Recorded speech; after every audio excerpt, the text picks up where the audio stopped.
Hello dear students, आप सभी का फिर से वेलकम इस क्लास में। और आज हम करेंगे एक्सरसाइज 5.6। ठीक है, तो यहाँ पे सर्कल की एक प्रॉपर्टी यूज करेंगे इस एक्सरसाइज में। तो पहले वो समझ लेते हैं, फिर हम करेंगे क्वेश्चन। तो देखिए, मान लेते हैं ये एक सर्कल है और इस सर्कल में ये एक सेंटर है सर्कल का। ठीक है, अब इस सर्कल में यदि मैं कोई कॉर्ड बनाऊं, जैसे मान लो ये एक कॉर्ड है, ये कॉर्ड है ए बी। ठीक है, मान लो इस ए बी की जो लेंथ है, A B is equal to 4 centimetre, 4 centimetre की लेंथ का एक कॉर्ड हमने बनाया।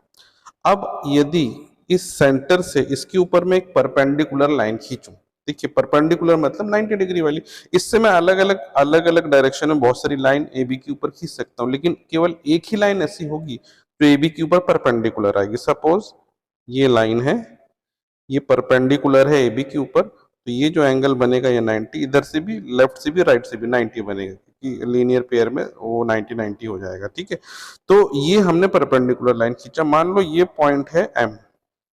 ठीक है, तो ये जो एम पॉइंट होगा ए बी का मिड पॉइंट होगा, ये सर्कल की प्रॉपर्टी होती है। ठीक है, यानी हम अगर किसी भी कॉर्ड पे एक परपेंडिकुलर लाइन खींचते हैं तो वो उस कॉर्ड के मिड पॉइंट पे आके इंटरसेक्ट होता है। तो इसका ये मतलब होता है, अगर ए बी 4 सेंटीमीटर है तो जो ए एम होगा ये 2 सेंटीमीटर होगा, और एम से बी होगा ये भी 2 सेंटीमीटर होगा। तो चलिए अब स्टार्ट करते हैं क्वेश्चन नंबर 1। तो क्वेश्चन नंबर 1 में देखिए क्या लिखा है, in the figure given O M is perpendicular to A B. तो ये देखिए ओ एम जो है ए बी के परपेंडिकुलर, तो ये एक सर्कल है, जो ओ है ये वाला पॉइंट है और ओ सर्कल का सेंटर है। तो ओ से एम एक लाइन खींची, ये कॉर्ड ए बी है, इसके ऊपर जब भी एक परपेंडिकुलर लाइन खींचते हैं तो ये पॉइंट पे जो आके मिलता है ये पॉइंट होता है मिड पॉइंट। ठीक है, अब हमको जो है क्वेश्चन में गिवन है कि ए एम जो है वो है 3.5 सेंटीमीटर, और पूछा है बी एम की वैल्यू कितनी होगी। तो देखिए, क्योंकि एम मिड पॉइंट है इसलिए A M, sorry A B लिख दिया, ए एम जो है वो किसके बराबर होगा, वो बी एम के बराबर होगा। ठीक है, क्योंकि ये मिड पॉइंट है। अगर ए एम 3.5 है तो इसका मतलब क्या हो गया, जो बी एम होगा हमारा वो भी 3.5 सेंटीमीटर होगा, दोनों इक्वल लेंथ के होंगे। चलिए अब हम नेक्स्ट क्वेश्चन करते हैं, क्वेश्चन नंबर 2। देखिए इसमें क्या लिखा है, in the figure M is mid point of chord A B. तो यहाँ पे ये सर्कल है, ये फिगर दिया है, ए बी एक कॉर्ड है और जो एम है ये इसका मिड पॉइंट है, ये हमको गिवन है। अब पूछा क्या, find value of x and y. तो ये देखो, ये एक्स और वाई ये जो एंगल बन रहे हैं इनकी हमें वैल्यू फाइंड करनी है। अब इनकी वैल्यू हम कैसे फाइंड करेंगे, देखो सबसे पहले हम यहाँ पे सर्कल की प्रॉपर्टी यूज करेंगे। तो यहाँ पे देखो गिवन क्या है, पहले आप ये देख लो, इस फिगर में m जो है मिड पॉइंट है, ये m मिड पॉइंट है। तो यदि सेंटर से किसी कॉर्ड के मिड पॉइंट पे लाइन खींचें तो वो लाइन एक ही लाइन होगी और वो परपेंडिकुलर वाली लाइन होगी। इसका मतलब क्या होगा, ये जो एंगल y ये बन रहा है ये 90 डिग्री बनेगा, तो हमारा एंगल y होगा 90 डिग्री। ठीक है, समझ में आया। अब x की वैल्यू कितनी होगी, तो देखो ये ट्राइंगल बन रहा है ओ ए एम, तो इस ट्राइंगल में हम एंगल सम प्रॉपर्टी लगा सकते हैं।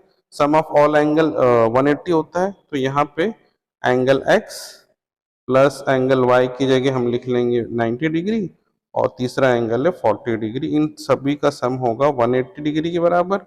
तो x प्लस 90 प्लस 40 हो गया 130 इज इक्वल टू 180 होगा, और x is equal to 180 minus 130 कर सकते हैं, तो x की वैल्यू आ जाएगी 50 डिग्री। तो इसका मतलब ये हुआ कि y हो गया 90 डिग्री और x होगा 50 डिग्री। चलिए आप करते हैं थर्ड क्वेश्चन, जो कि इस एक्सरसाइज का लास्ट क्वेश्चन भी है। इसमें क्या लिखा है, in the figure O M is perpendicular to P Q. तो यहाँ पे फिगर दिख रहा है आपको, सर्कल दिख रहा है, ओ सेंटर है, तो जो ओ एम है और पी क्यू ये एक दूसरे के परपेंडिकुलर है।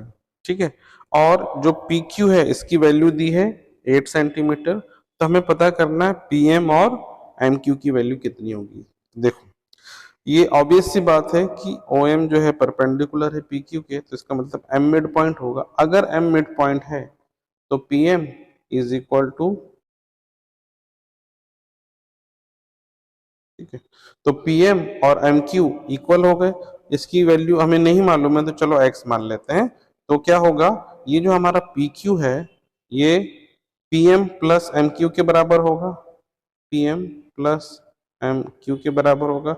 PM है 8 सेंटीमीटर और सॉरी PQ है 8 सेंटीमीटर और PM को हमने x माना है, MQ को भी x माना है। तो 8 is equal to x plus x 2x हो गया। तो अब 2 को 8 के नीचे ले जाएंगे तो x की वैल्यू आ जाएगी 8/2 which is equal to 4 centimetre. तो यानी हमारा जो PM है वो भी 4 सेंटीमीटर होगा और जो MQ है वो भी हमारा 4 सेंटीमीटर होगा और ये दोनों की वैल्यू जो है वो सेम होगी।